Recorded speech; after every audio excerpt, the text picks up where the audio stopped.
Bom dia pessoal, tudo bem? Aqui Bombeiro Oliveira com vocês. Eu venho hoje conversar com vocês sobre treinamento de prevenção de incêndio. Aqui no Brasil nós não temos uma legislação específica que nos faça tratar de uma única forma sobre prevenção de incêndio. Existem várias normas regulamentadoras, que fazem com que a gente tenha que tratar deste assunto. E cada estado também possui a sua legislação própria, seguindo aí as normas técnicas, ou as resoluções técnicas do Corpo de Bombeiro Estadual. Tá? Hoje, especificamente, nós vamos falar sobre a NR23, que é uma base que nós temos aí, uma NR muito importante, apesar de ela ser bem sucinta, ela ser bem pequena, Ela é uma NR muito importante porque ela regulamenta, então, uma das primeiras ações de prevenção de incêndio no Brasil, ok? E aí você me pergunta, Oliveira, mas qual a base que eu tenho para poder aprender sobre legislação de incêndio? O que eu devo estudar, onde eu devo buscar essas fontes para que eu consiga ter uma base de conhecimento específico sobre prevenção de incêndio? A nível federal, a nível Brasil, que você pode estudar para ter um pouco de conhecimento sobre prevenção de incêndio. E aí esse conhecimento que você vai buscar, ele acaba sendo um conhecimento bem amplo, Tu acaba aprendendo sobre rotas de fuga, tu acaba aprendendo sobre prevenção e combate a incêndio específico, na prática, tu acaba aprendendo sobre respiradores, sobre sinalização, tudo tu consegue buscar através dessas normas, dessas legislações que eu estou te apresentando aqui, ok? Então, a nível federal, nós temos a Lei Federal 13.425, que foi a Lei KISS, uma lei instituída aí, infelizmente, depois daquela tragédia em Santa Maria, E aí os governantes acabaram se reunindo e fazendo esta lei federal. Infelizmente, no Brasil, nós temos esse costume, Nós não somos preventivos. No Brasil, a gente acaba sendo corretivo, Nós esperamos acontecer alguma coisa para que a gente possa ir lá e fazer essa correção, Então, a Lei KISS, ela veio em 2017, após a tragédia da Boate KISS. Anterior a ela, nós temos algumas NBRs que podem te auxiliar a tratar sobre prevenção de incêndio. Nós temos a NBR 13860, que fala sobre a segurança contra incêndio, com alguns itens ideais para a prevenção de incêndio. Nós temos a 14276, que é uma legislação que trata sobre a formação, a formação de pessoas capacitadas para atuar na prevenção de incêndio, especificamente sobre as brigadas de incêndio, ok? Nós temos a NBR 9077, que é uma NBR muito importante, que trata sobre as saídas de emergência nos edifícios, tanto comercial quanto residencial, certo?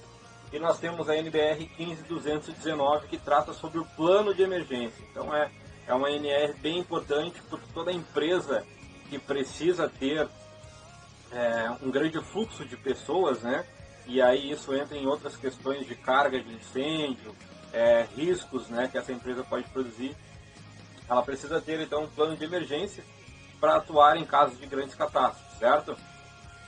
E temos também a NR23, a nível federal, que foi uma das primeiras NRs que saiu, uma das primeiras normas sobre prevenção de incêndio, tá?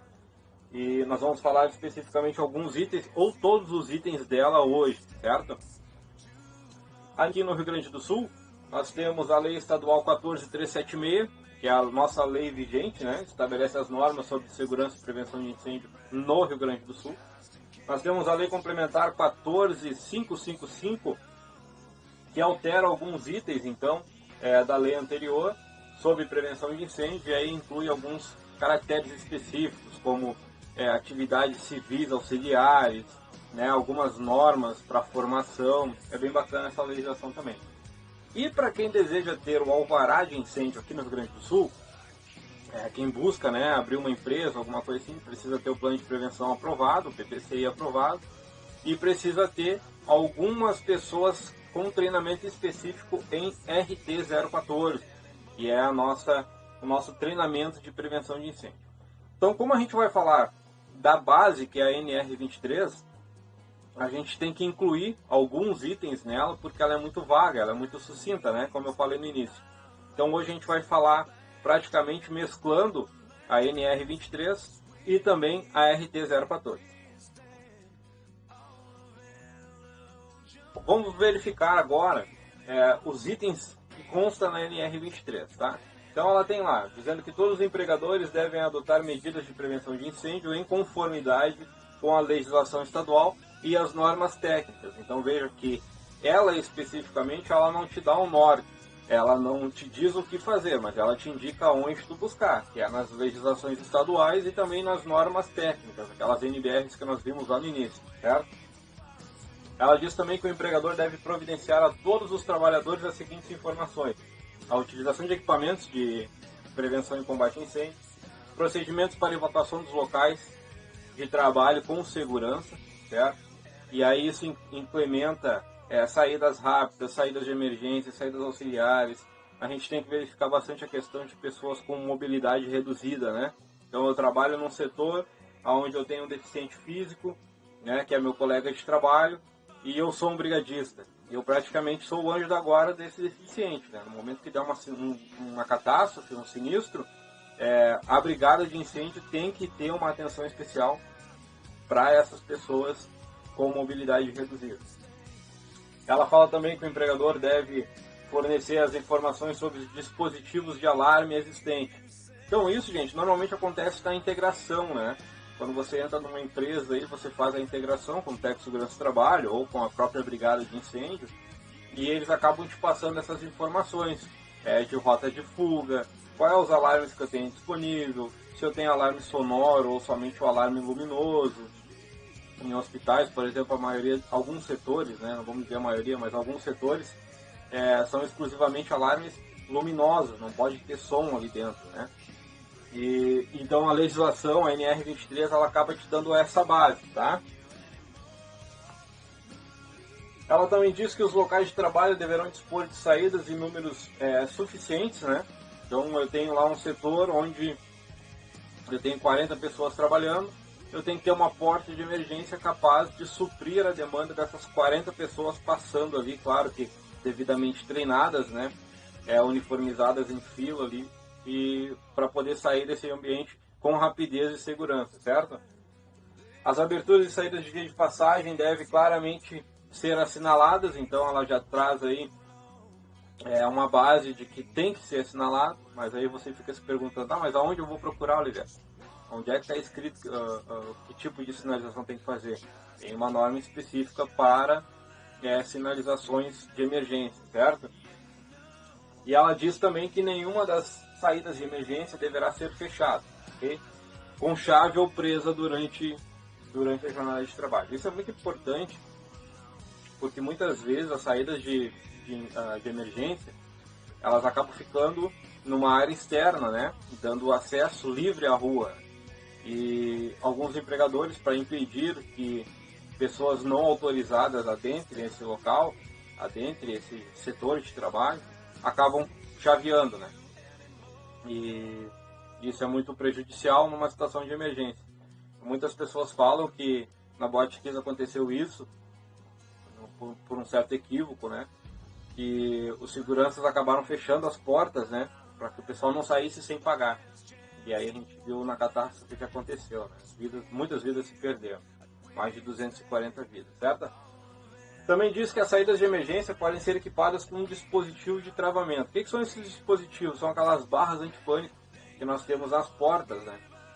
Então tu chega ali, tu pressiona aquela barra, ela libera o dispositivo de trava e a porta se abre. Por que isso? Porque numa situação de emergência, as pessoas muitas vezes não têm aquele discernimento do tato, de onde procurar, onde está aquele botão, aquela coisa. E elas vão se amontoando, né? No momento que elas forem se amontoando, a própria carga das pessoas ali vai fazer com que pressione esse dispositivo, esse barramento, né? Liberando a porta, então, e o pessoal conseguindo ter a sua área de escape em segurança. Então, para encerrando essa parte da NR23, é importante que vocês saibam também o que é o fogo, né, propriamente dito. De parte técnica, né, todo mundo sabe o que é fogo, né? Mas de parte técnica, o fogo ele acaba sendo uma reação química, para quem não conhece. É uma reação química que emite luz e calor, tá? E para que essa reação aconteça, eu preciso de 4 itens, né? 4 elementos básicos, tá? Antigamente se falava muito no triângulo do fogo, né? Que eram os 3 componentes básicos. E hoje, através de novos estudos, novas literaturas dizem que não, que eu preciso ter um 4º elemento em específico, porque eu posso ter o combustível, eu posso ter o calor, eu posso ter o oxigênio, né?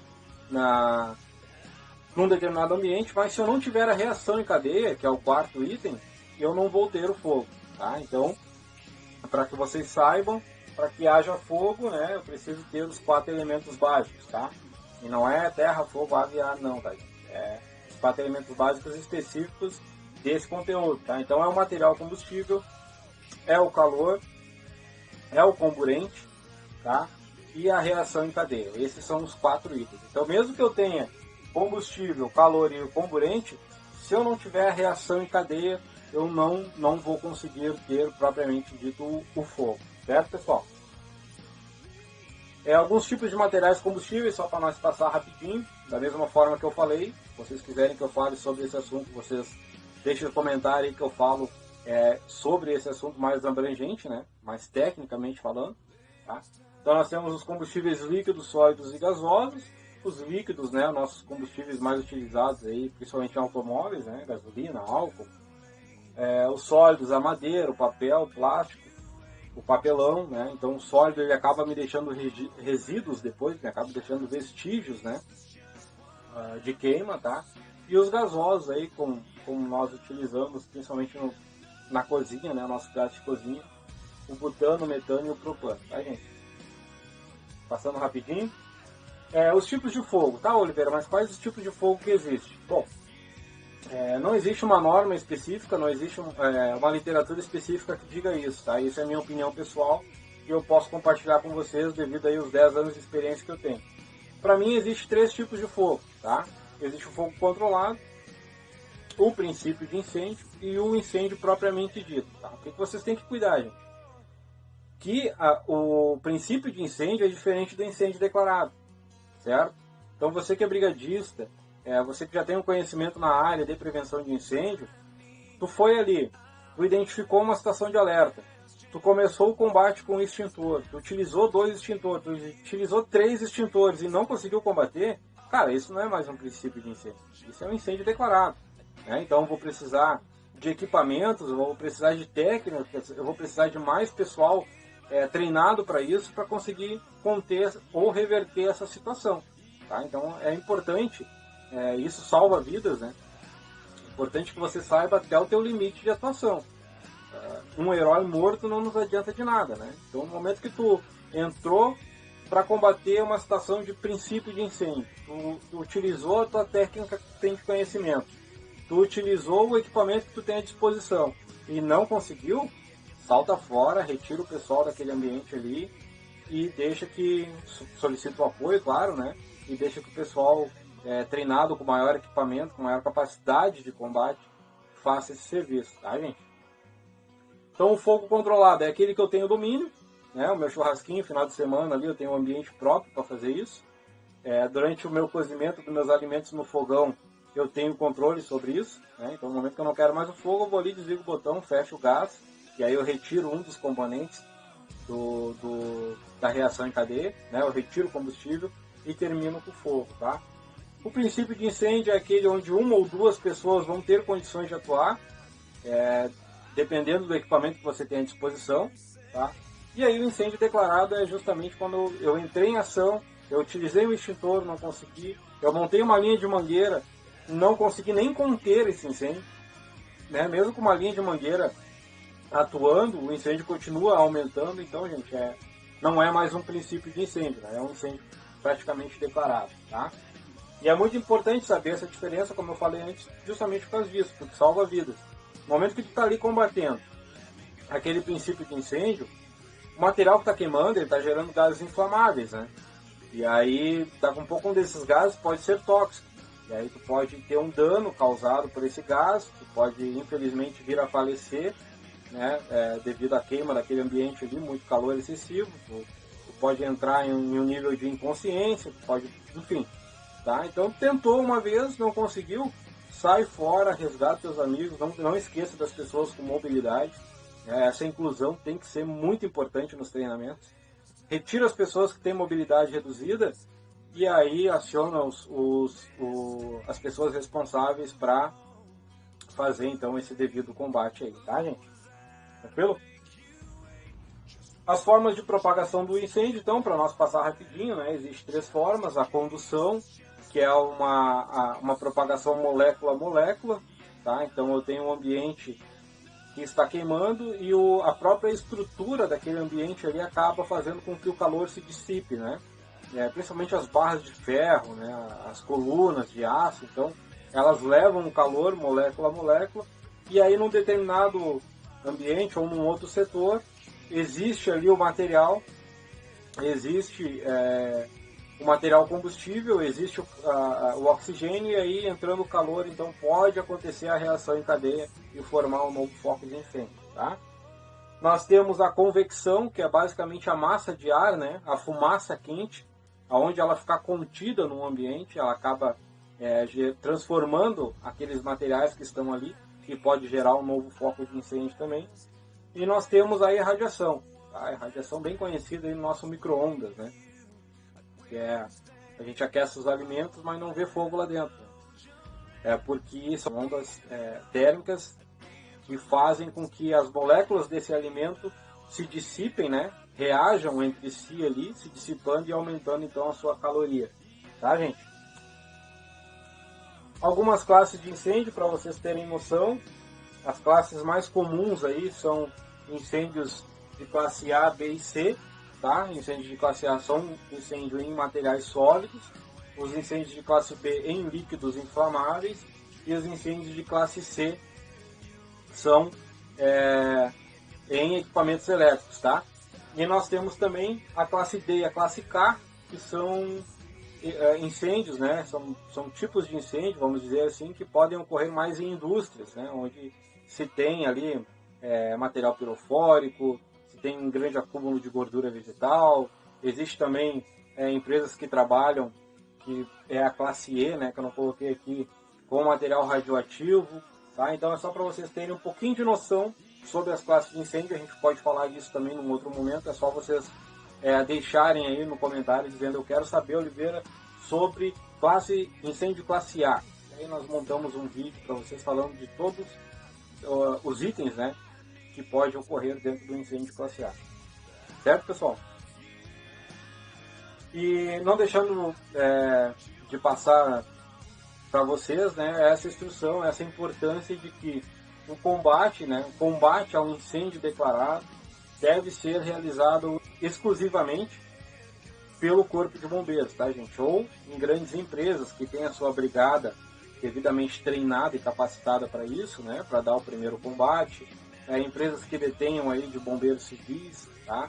Mas tem que ser por pessoa treinada e capacitada para isso, tá, gente? Porque o incêndio é uma situação muito estressante, assim, da forma de como a gente tem que agir, e merece muito cuidado, merece muita técnica e merece equipamentos adequados para isso, tá?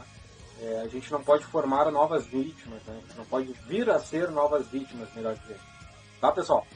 Então, pessoal, muito obrigado pela companhia de vocês. Para você que quer ter mais domínio sobre o assunto, tem aquelas normas lá no início que eu falei, tá? Você pode baixá-las, né?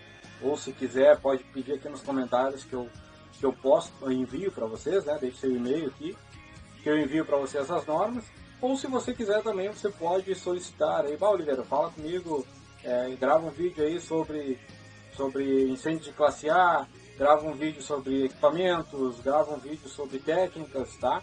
E aí a gente vai difundindo, né? Vai aumentando esse link de conhecimento, tá? Para mim, o conhecimento ele só é válido quando a gente consegue passá-lo adiante, né? Não adianta de nada eu deter todo o conhecimento e não conseguir ter ninguém capacitado ao meu redor, tá, gente? Então, vamos compartilhando esse conhecimento, deixe seu comentário aí. Muito obrigado pela participação de vocês. Fiquem com Deus e juízo.